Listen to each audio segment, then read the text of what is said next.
Hello and welcome to mycadsite.com, and this tutorial is about line thickness, and although not a true 3D method, it does give a 3D likeness to your drawing. And this is used with standard 2D commands and gives a 3D look. So I'm just going to erase these and show you how I can draw this chair using just 4 rectangles.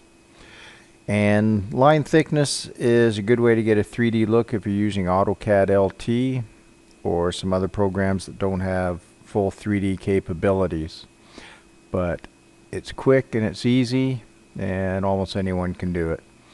So I'm just putting in the 4 rectangles here. I'm drawing the arms and the base, and now I'm just drawing the seat of the chair. And now I just should put them on the correct layers. And in 3D it's good to have everything on the right layer, or else you can get lost very quickly with a bunch of lines that are the same color. It also allows you to turn the layers on and off.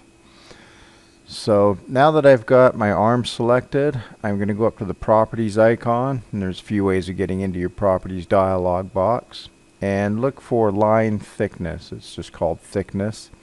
And I put in a value of 24 to give the arms the height of 24 units, and escape to deselect them. And then do a similar thing with the seat. This goes a 4-inch thickness, and finally the back of the chair will get a 34-inch line thickness. And this is a little different than line weight, so it's good to remember that as well. So there's the basic chair. Now I just have to move the seat up 12 units.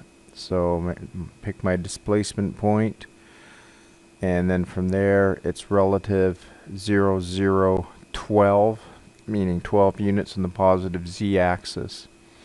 And that is it. My chair is done. As you can see, it's just 4 rectangles if you look at it from the top. But when you switch to an isometric view, such as southeast isometric in this point, you can see that as I use the 3D orbit, it does give a real 3D look, even though it is only 2D objects with added line thickness. And from there I can still use the hide command, which gives it a further look towards 3D. And in following tutorials you'll see how we'll draw this chair using a couple more methods, and ones that are a bit more powerful to use in real 3D. So line thickness, just to review, it's very good for just 2D, very quick. If you have a floor plan, you can draw the walls and give them an 8-foot line thickness, and that'll give you a 3D building very quickly. So thanks for watching. This has been mycadsite.com.